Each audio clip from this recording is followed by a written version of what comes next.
Hello, magandang araw. Kamusta kayo mga kababayan? Welcome. Welcome sa Triple Eight Media. Ito po inyong lingkod, Robert. Yeah.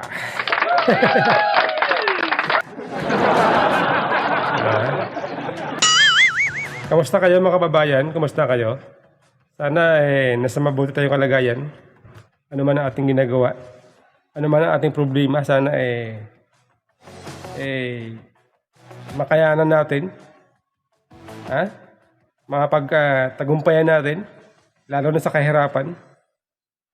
Alam nyo ano, kapag ang ating problema hindi natin inaksyonan, yan po mahirapan tayong lutasin. Kaya dapat pag may problema tayo, mag-isip, kumilos, magdasal. Sabi nga sa kasabihan, nasa Diyos ang awa, nasa tao ang gawa. Kaya tayo po ay kumilos. Huwag po tayo umasa sa gobyerno sapagkat ang gobyerno po sakit ng ulo. Sakit ng ulo ng mamamayan.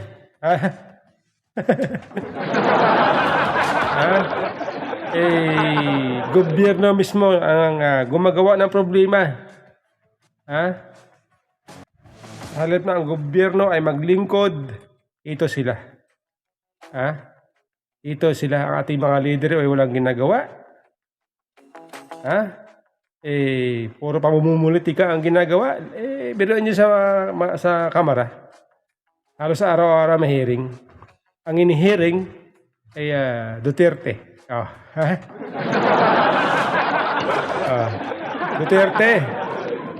Puro na lang Duterte, may kinalaman sa Duterte. Yan po ang hearing din sa kamara. Nakakasawa na Sayang yung pera ng taong bayan. Alam nyo kanina no? Tayo po ay tumutok doon sa press conference ni BP Inday. Actually, mahaba po yung kanyang mahaba yung kanyang talumpati, halos mahigit isang oras yata. Kaya marami siya sinabi doon ng mga malaman. Mga talinhaga. Alam nyo, ito si BP Sara kasi, sa tuwing nagsasalita yan, matalinhaga. Talagang mapapaisip ka. Pagka medyo mahina-hina ang iyong kukuti,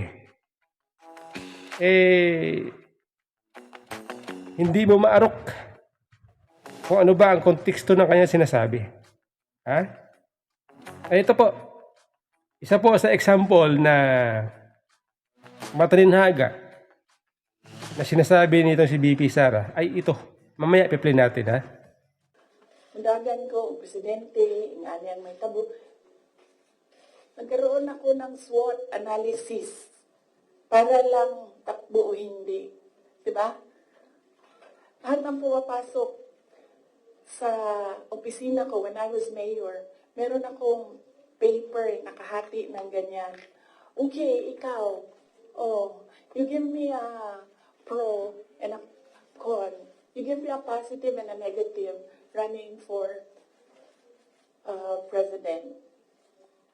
Ganyan yung ginawa ko. And unfortunately, mas maraming negative kaysa sa lumabas na positive. And honestly, sa totoo lang, sabihin ko sa inyo, ang number one doon na positive, ganito lang. Ganito kasimple. Pangarap ko, magkaroon ng effigy na sinusunog. Totoo yan. Because I feel na parang, wow. Sino ba sa inyo, sino ba sa atin ang ginagawa ng effigy? Diba? Sino ba sa atin ang meron talagang tao na hindi matutulog ng ilang araw para gagawa ng effigy tapos susunugin? Diba? So naisip ko, when I become president, meron akong effigy. And sasunugin nila and magpapapicture ako doon. Kasi hindi lahat ng tao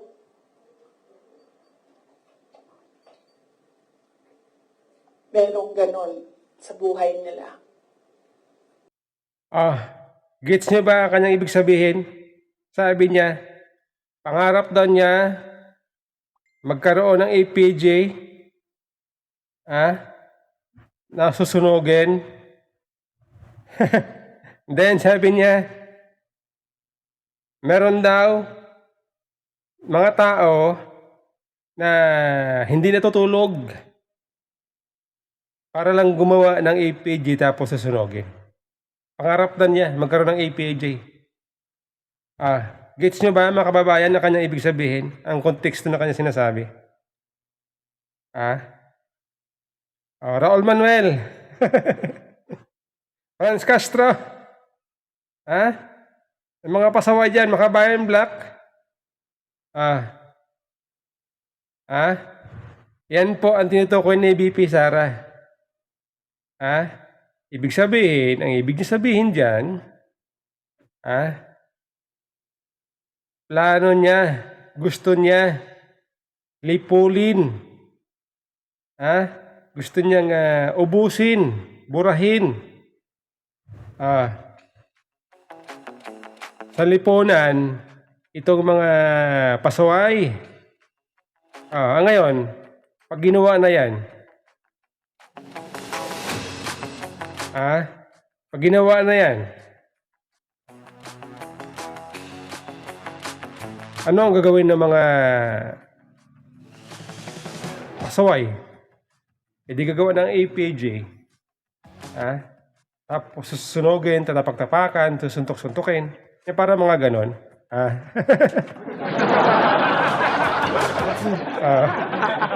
Diba? Ganon yun di ba? Nakita nyo ba yan madalas sa mga rally? May mga mukha ng mga presidente na kapag hindi nila gusto, pag hindi nila gusto ang isang nakaupang presidente, galit sila. Lalo na pag nasagasaan ang kanilang gawain, ang kanilang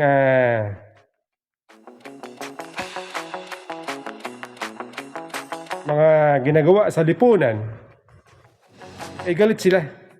Gawa sila ng APJ tapos susunugin. Yan po ang tinutukoy ni BP Sara. Kaya lagot kayo kapag si BP Sara po ang naupo, ang naging presidente, yan po ang kanyang plano. Buburahin niya sa lipunan itong mga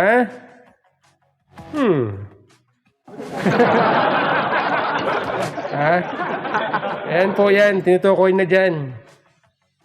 Kaya ngayon pa lang, hanggat maaari, ito mga pasaway,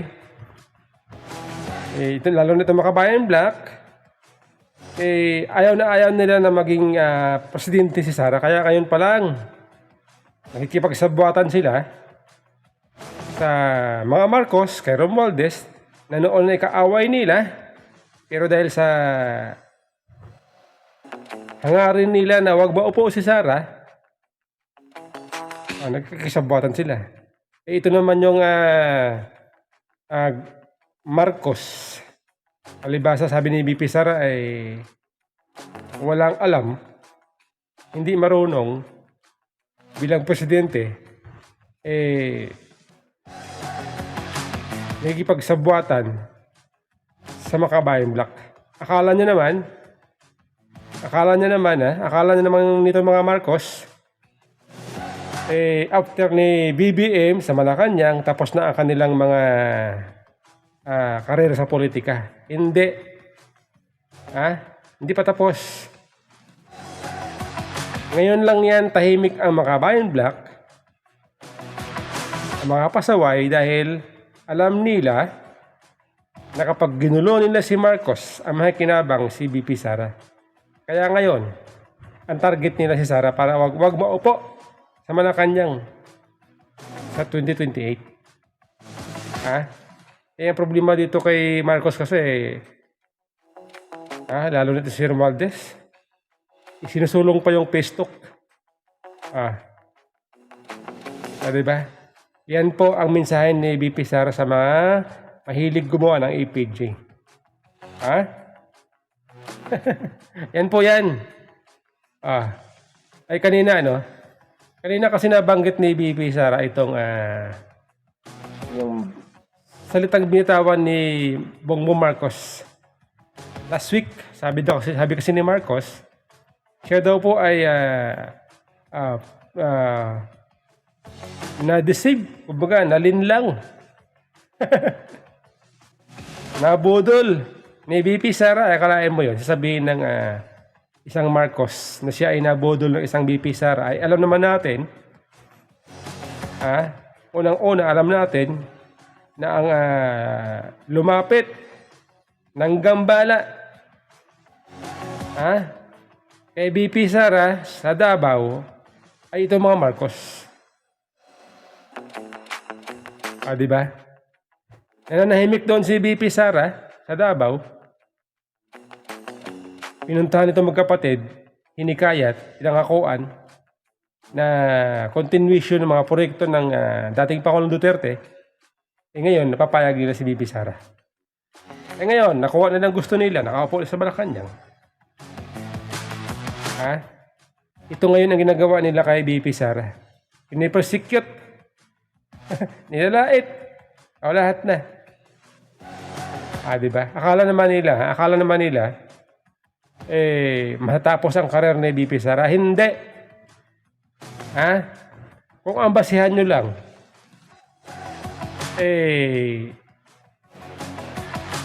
ang ini-issue nyo lang, confidential fund, wala yan.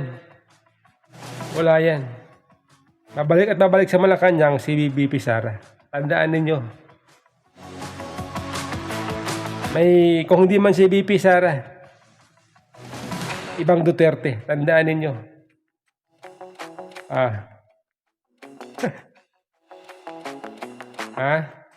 Alam mo alam nyo kasi, para sabihin mo na ikaw na-deceive, na alam naman ng tao na ikaw yung lumapit, ikaw ang tinulungan para manalo, para may lulok sa Malacanang, tapos sabihin mo ikaw ay na-deceive. Ano kasinungalingan yan? Kung sa bagay, sanay sa kasinungalingan.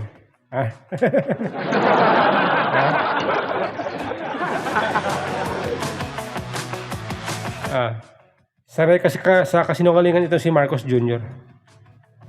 Kasama niya itong kanyang pinsan na mahilig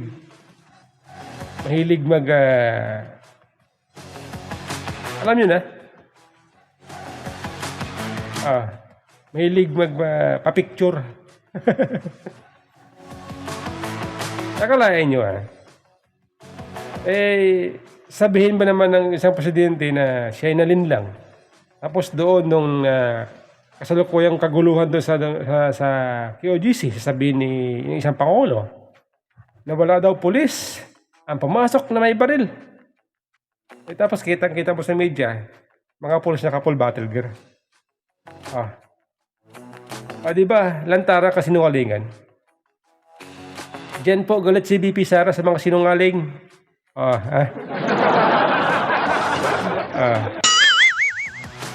Kanina po nabanggit ni VP Sara itong tatlong di umano'y impeachable offense nitong si BBM. Alam ko rin yun.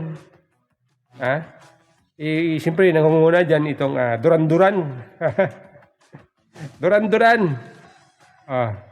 Pangalawa dyan, yung ginamit ang chopper para lang manood ng concert.